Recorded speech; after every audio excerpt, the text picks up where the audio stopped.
Guys, you won't believe the level of crazy this Karen is. She even superglued a bench in the square to teach a lesson to some teenagers who were laughing at her earlier. Look, there are things you see happening and think, this person can't be right in the head. But when you see it happening to you, then you know for sure. And that's exactly what I experienced on that Saturday, which was supposed to be peaceful, but turned into an unprecedented episode of 1,000 Ways to Embarrass Yourself in Public. You know those simple squares, with a few crooked benches, trees that seem to be begging for water, and all kinds of people passing by?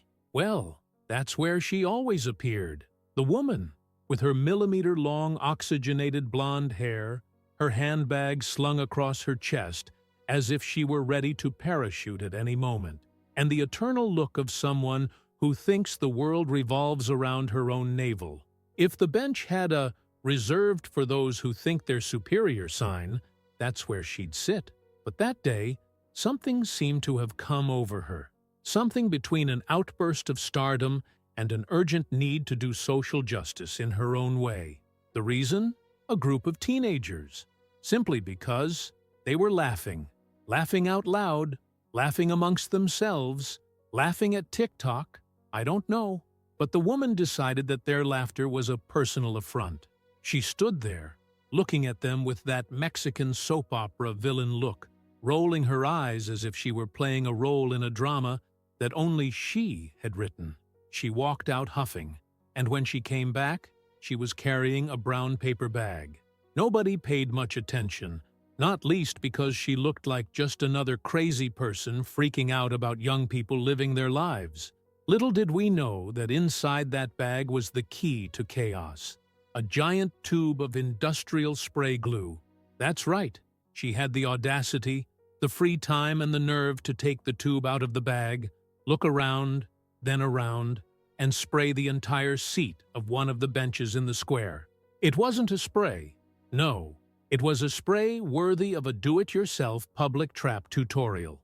She finished, put the glue away, and walked off with the gait of someone who is proud of herself, as if she had just saved the planet from an alien attack. The plan was simple, sick, and totally unnecessary. The glue would serve as a trap for these teenagers. They would sit down, stick together, be embarrassed, and she would probably come back just to laugh at them from afar. Because, according to her twisted logic, teaching a lesson is the equivalent of sticking a human being on a public bench. But the universe doesn't forgive that kind of craziness. Hours passed. Literally, hours. The teenagers left. The bench stayed there, sunny, with the glue drying until it was practically part of the structure. The woman disappeared. No one ever mentioned it again. Those who saw it thought it was strange, but went on with their lives. Until there she was again, only this time more relaxed, with a strawberry milkshake in her hand, wearing jeans that were too short for those who think young people are disrespectful, and with that air of, "Oh, I deserve a break because I'm the center of the universe." She chose that very bench, the cursed bench, the throne of shame, without even imagining what was about to happen. At the time, no one noticed. She perched on the bench as if she were landing on a golden throne, crossed her legs with that forced elegance, and even took a few sips of her milkshake as if to say, finally, a moment of peace between the inferiors. The problem was that the peace lasted exactly 2 sips. The third came with a slight discomfort, an uncomfortable feeling there, a strange sensation there. You know when you feel that something is wrong, but you still try to pretend it's not happening? That was it. She moved her body a little. She tried to straighten up. She discreetly ran her hand along the back, like someone trying to adjust her clothes, and stopped. Her expression changed from, "I'm the queen of the square," to, "Why isn't my ass obeying me?" Panic set in. The woman stuck, literally. The glue that she herself had spread with gusto, like a witch preparing a trap, was now sticking fervently to her jeans. And it wasn't just a little glue. No, it was like a fusion of soul and cement. She tried to get up once. She couldn't. She tried again. He pulled hard. The bench went with it. Literally, The whole bench tilted slightly, as if to say, "We're together, sis." That's when the chaos began. She looked away. It was no longer that pose of superiority. Now it was desperation. Her forehead was sweating, her hand was shaking, the milkshake had fallen to the floor, and she hadn't even noticed. The woman began to push with her arms, like a reverse abdominal trying to pull herself free. But the more she moved, the more the glue seemed to take root. And that's when people started to notice. A boy of about 10 who was playing ball with his father stopped and stared. Then his father stopped too. A couple on bicycles stopped. The lady with the dog pulled out her cell phone. People. When the first cell phone appeared, the situation officially became public entertainment. She started shouting.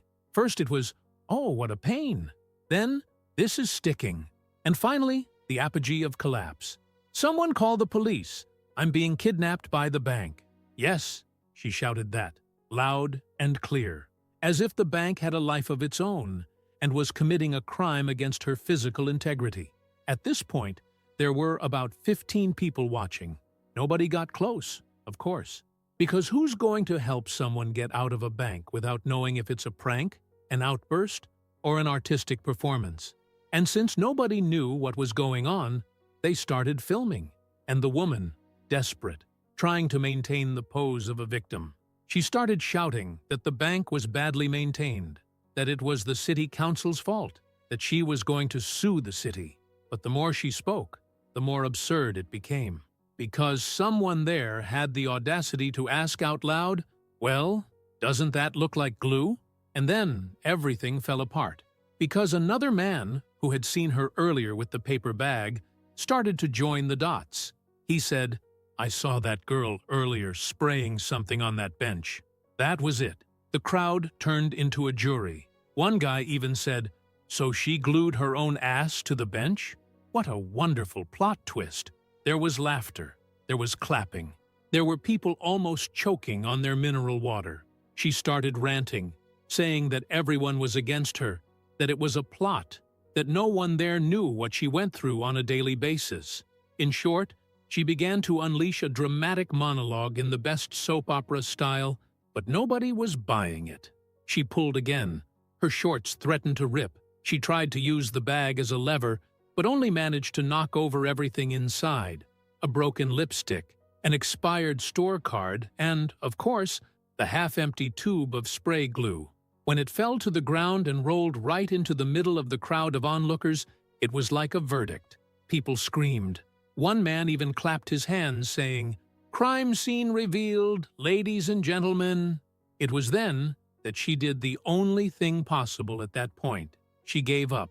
She stopped struggling, stopped screaming, and simply sat back down with a sigh of defeat.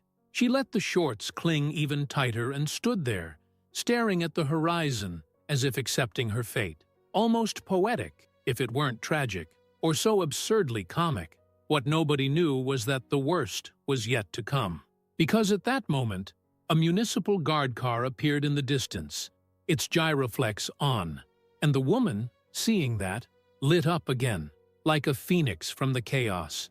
The car was coming slowly, almost in slow motion, as if even she was trying to understand what the hell was going on in that square. The headlights on, the annoying noise of the gyroflex turning, and inside, 2 guards with the look of someone who had seen a lot in their life, but wasn't ready for this one. The woman, of course, saw the car as a lifeline. She immediately made a fuss. She raised her arms as if she were the victim of a shipwreck in the middle of the city. He shouted, "Here, here, help me, it's urgent!" Only, of course, she forgot for a moment that she was glued to the seat as if she had been stitched up. The car stopped. The guards got out, and the scene they found was surreal. A desperate woman, sweating more than a Marmite lid, stuck on a bench in a square with a tube of glue on the ground and an audience holding back laughter. By then, there were more people filming than at a free concert in the city center. There was even a girl who started a live stream. I saw her cell phone with the caption, "Woman sticks her ass on the bench in the square and calls the police." Thousands of live eyes watching the fiasco unfold in real time. One of the guards, poor guy, approached cautiously. He seemed genuinely concerned. He asked if she was okay, what had happened, if she needed medical help. And then the festival of lies began. The woman, in award-winning actress mode, began to tell a version of events that wouldn't even pass muster in a Mexican soap opera. She said that someone had set her up, that the bank was sabotaged, that some irresponsible teenager probably did it to get back at her, that it was an attack on morals and good manners. I swear, she let out that sentence. In the middle of the 21st century, in the middle of a public square, talking about morals and good manners as she stood there, stuck like a rare figurine in the album of shame. The guard looked at her, then at the tube of glue on the ground, then at the people laughing, then at the cell phone camera that a lady was shamelessly pointing at the scene. And then came the fatal question, "Do you know this tube here?" And it was at that moment that the woman stopped. She gave that awkward silence of someone who knows that shit is done, but still tries to keep her pose. She said she'd never seen that in her life, that maybe someone had put it there on purpose, that she was being framed. She even had the nerve to ask the guard if he didn't think it was strange that all this had happened to her. An exemplary citizen. The guard's patience was melting away at the same speed as the milkshake she had dropped earlier. He tried to remain calm, but it was clear that he just wanted to leave. But protocol is protocol, and the woman was glued to the bench, literally. So, as required, he called for backup. The second car arrived with 2 other guards and a janitor who looked at the woman and let out an, "Oh no, not again."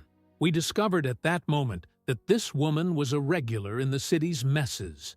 According to the woman in charge, she had already made a scene in a pharmacy queue, shouted at a post office worker, and got into a fight with a corn seller for spreading the smell of butter on the street. While the guards tried to understand the logistics of the situation, how to remove a human being stuck to a public bench without causing irreparable damage, the woman began to cry. But it wasn't real crying, you know? It was that ugly, forced cry, full of fake sobs, like a child who wants to get attention because their toy has fallen on the floor. She said she was traumatized, that she needed emotional support, that she was going to sue the entire municipality if anyone dared to laugh at her. Laugh, madam.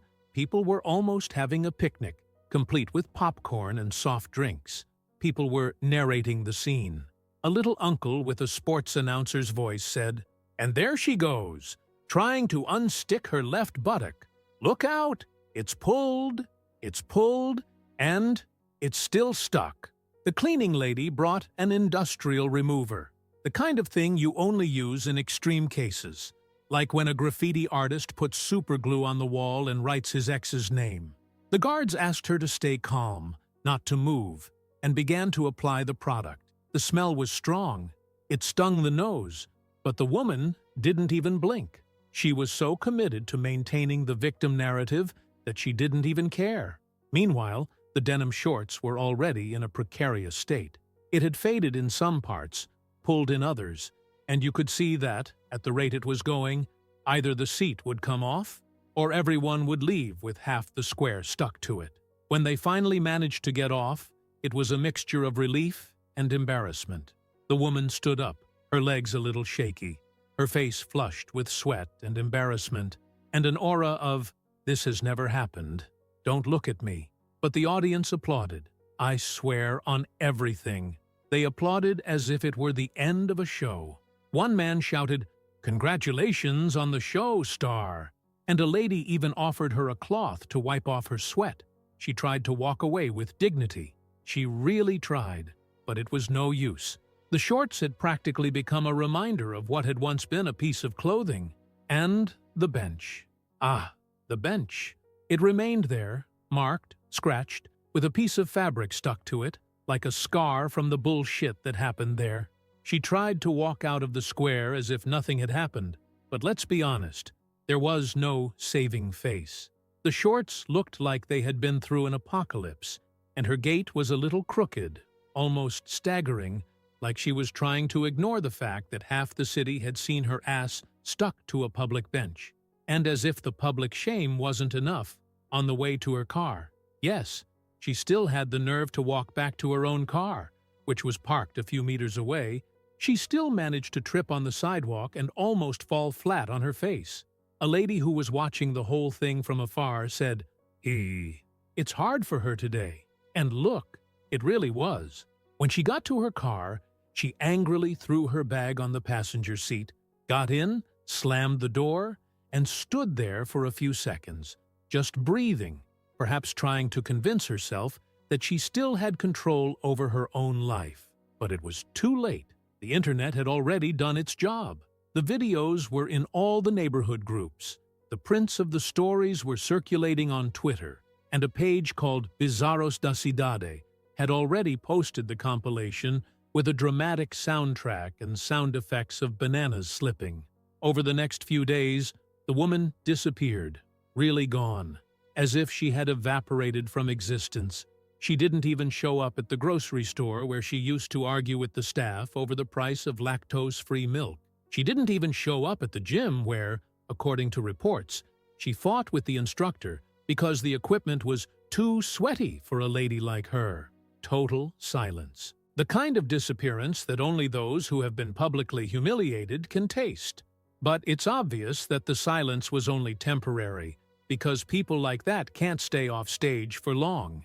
And then, when the whole town had practically gotten over the glue episode at the bank, she reappeared, revamped, with new hair, now a scandalous red, and a posture that mixed denial, arrogance, and recalcitrance. She circulated again as if nothing had happened, as if the videos weren't being used as a meme by teenagers at the local school, as if she hadn't become a symbol of instant punishment. She ignored stares, she ignored muffled laughter, she pretended that people didn't whisper when she walked past. And worse, she came back with the same energy as always, maybe even worse. On the first weekend of her triumphant return, she appeared in the square again, alone, in high heels, with a new sporty look that looked like it came out of a 90s catalog, and with a little notebook in her hand. Yes, she had reappeared with a notebook. She began to walk around the square, observing every corner, every tree, every person, as if she were assessing the quality of humanity. And when she got close to the bench, that very bench, she stopped. He stared at it. The bench was there, firm, still with some suspicious marks, a little skinned on the left side, probably a reminder of the rescue operation they did to save her ass. She stared at that piece of wood with a mixture of resentment and nostalgia, as if she were looking at an ex who had left you traumatized, but who you were still obsessed with. And then, as if nothing much had happened, she turned around and started talking to herself, loudly, for everyone to hear. Something like, if the city were organized, this kind of thing wouldn't happen. And nobody checks these banks. That's why accidents happen. The woman literally tried to rewrite history, as if she had been a victim of urban negligence and not the protagonist of a bizarre revenge plot gone wrong. The people nearby just watched in silence, with that, "She's not going to stop, is she?" look on their faces. One girl whispered, "People, she's trying to change the script live." The icing on the cake came a week later, when she stuck a poster, yes, ironically, with tape, on a post next to the square. The sign read, "Witnesses wanted. Serious incident involving poorly maintained bench and emotional damage." There was even a contact number. It was hers. She really wanted someone to collaborate with this parallel narrative where she was the martyr of the story. But karma never sleeps. On the same afternoon that she put up the poster, an anonymous street artist appeared and wrote underneath, "Here lies the most stubborn ass in town." The sign remained there for 3 days, until the city council removed it. And the people? Well, the people had already given their verdict. The woman was now a legend, an urban myth, a figure of local folklore. Every time someone saw a free, solitary bench with no one sitting on it, they would joke, "Watch out, huh? Is that it?" And when they saw her passing by, holding her notebook and checking on the poor mortals around her, there would be stifled laughter and gossip And if you liked this video, don't forget to leave your like and comment below.